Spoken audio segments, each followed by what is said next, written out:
সকাল সকাল কোথায় এসেছি আর সেখানে কি করতে যাচ্ছি সেটা আপনাদের সাথে শেয়ার করছি আমার এই ভিডিওর মধ্যে দিয়ে।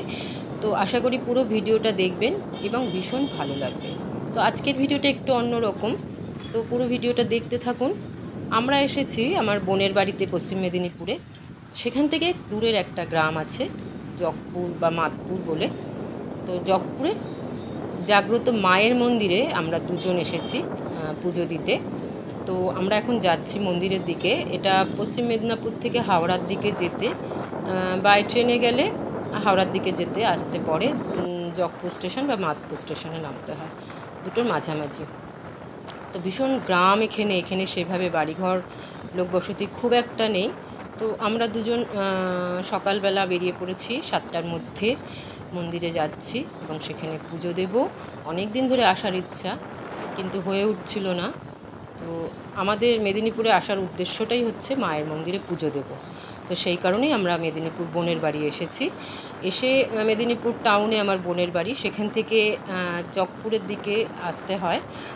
তো ট্রেনে যাওয়া যায়। আমরা দুজন বোনের স্কুটি নিয়ে বেরিয়ে পড়েছি, হাজব্যান্ডকে আর আমি। তো আমরা যেহেতু আগে এসেছি, কিছুটা রাস্তা চেনা ছিল আর কিছুটা জিজ্ঞেস করে করে আসা হয়েছে। তো ওখানে সেভাবে কোনো পরিবর্তন হয়নি, অনেক বছর আগে একবার এসেছিলাম। তো আমরা ঢুকছি আর কি জগপুরের দিকে, মায়ের মন্দিরের দিকে যাচ্ছি। তো একদম গ্রাম, রাস্তাঘাটও সেরকম সুব্যবস্থা নেই, রিসেন্ট পাকা হয়েছে। তো আমরা পৌঁছে গেছি মায়ের মন্দিরের কাছে, দূর থেকে দেখা যাচ্ছে। চলুন যাই মন্দিরে। এখানে বিশেষ কোনো ব্যবসা বা মন্দির নিয়ে কোনো রকম কিছু হয় না। টুকটাক দোকানপাট আছে, মানুষ আসে, পুজো দেয়, আবার বাড়ি চলে যায়। আর এই যে যাচ্ছে সব এক এক করে, বহু মানুষের বহু মানসিক, বহু মনের আশা পূর্ণ করেছেন মা, এবং ভীষণভাবে বিশ্বাস করেন মাকে সবাই। ভীষণ জাগ্রত এই মা। তো কিছুটা গল্প শোনা বোনের কাছেই শুনেছি। আর ইউটিউবে এখন প্রায়শই এই মন্দিরের ভিডিও দেখা যায়, মায়ের মহিমা অনেকেই বলেন। তো এখানে সেভাবে কোনো নেই। এটা বাৎসরিক পুজোর সময় প্রচুর দোকানপাট বসে, এখানে বলি হয়, প্রচুর বলি হয়, প্রচুর মানসিক, এবং প্রত্যেকের মানসিক বা মনস্কামনা মা পূর্ণ করেন। আমরা ঢুকে গেছি মন্দিরের চত্বরে ঢুকে গেছি। ভীষণ বড় একটা মন্দির। তো আমরা আগে এখানে মন্দিরে না গিয়ে, এখানে এখনও দোকান সেভাবে খোলেনি। চলুন পুজোর জন্য যে ডালা আমরা নেব, এই একটা আর সামনে দুটো দোকান খুলেছে। তো এখানে সব কিছুই পাওয়া যায়, যেটা যেটা আমার ইচ্ছা হবে মাকে দেওয়ার, পুজো দেওয়ার জন্য আমি সেগুলো এখান থেকে নিয়ে নেব। আর এখানেই জুতো রেখে যাব। এখানে যা যা নেব আমি ওই ঝুড়ির মধ্যে নিয়ে মন্দিরে চলে যাব এবং সেখানে গিয়ে একটু পুজো দেবো মাকে। আমার বোনের বাড়ি আসার উদ্দেশ্যটাই মায়ের এখানে আসা। আমি আসতে না পারলে একটু শান্তি পেতাম না। তো এখানে মায়ের মহিমা ভীষণভাবে, ভীষণ জাগ্রত মা, বহু প্রাচীন মন্দির। এখন আরও সুন্দর করেছে মন্দিরটাকে। তবে গল্পে শুনেছি মন্দিরের ছাদ নেই, মানে ছাদ দিতে পারেনি। তো এসে দেখেছি সত্যিই তাই, এত বড় মন্দির অথচ মাথায় একটা ছাদ নেই। যতবারই নাকি ছাদ দিতে গেছে ততবারই ছাদ দিতে পারেনি, কোনো না কোনোভাবে বাধা পড়েছে। এইটা নতুন হচ্ছে, জানি না কিসের জন্য। তো যাই হোক, আর একবার নাকি ছাদ দিতে গিয়ে ছাদ ভেঙেও পড়ে গেছে। তো তারপরে আর কেউ সাহস পায়নি। মায়ের এমনই মহিমা, মাকে এমনভাবেই সবাই বিশ্বাস করেন যে গায়ের জোরে কিছু করেন না। আর এখানে সবাই, এত সকালে এসেছি, কত লোক, পুজো দূর দূর থেকে লোক আসে।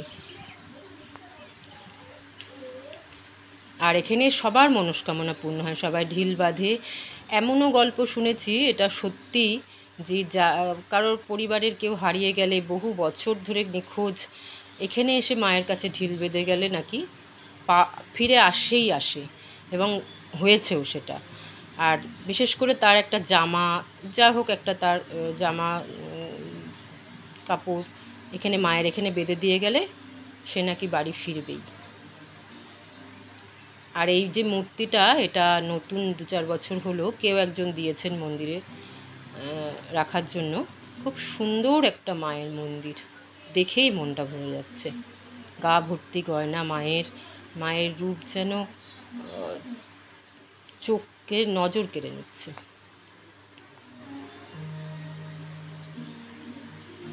কোনো ছাদ নেই, মায়ের এত বড় মন্দির অথচ কোনো ছাদ নেই। আর এখানে সবাই ডন্ডি কাটছে, যার যার মানসিক মনস্কামনা পূর্ণ হয়েছে। আর এখানে সবাই যারা মানসিক করেন মায়ের কাছে এবং পূর্ণ হয়, তারা একটা করে মায়ের মূর্তি এখানে এসে দিয়ে যায় এবং এগুলো এখানেই থাকে, এখানে এইভাবেই থাকে। আর যেটা আসল মূর্তি, মানে প্রথম থেকে যে মূর্তিটা ছিল সেটা হচ্ছে, চলুন দেখাই, এই যে সামনে যেটা সাদা রঙের পাথরের মূর্তি, এটাই আগে ছিল এবং এটাই রয়েছে। অনেক কিছু শোনা যায়, অনেক কাহিনী আছে মায়ের, এখানে অনেক মহিমা আছে মায়ের, যেগুলো আমি সবটা জানি না, সেই জন্য বলবও না, সেভাবে জানি না যখন। কিন্তু আমি যেটুকু জানি, আমার ভীষণভাবে বিশ্বাস, ভীষণভাবে মায়ের প্রতি অগাধ বিশ্বাস, সেই জায়গা থেকে আমি এসেছি। আমার কোনো মানসিক বা কিছুই ছিল না, কিন্তু আমি আসবো বলেছিলাম মায়ের কাছে। আর এখানে ঢিল বাঁধা রয়েছে, যার যার মনের ইচ্ছা যা থাকে ঢিল বেঁধে দিয়ে যায় এবং সেটা পূর্ণ হয়ই হয়।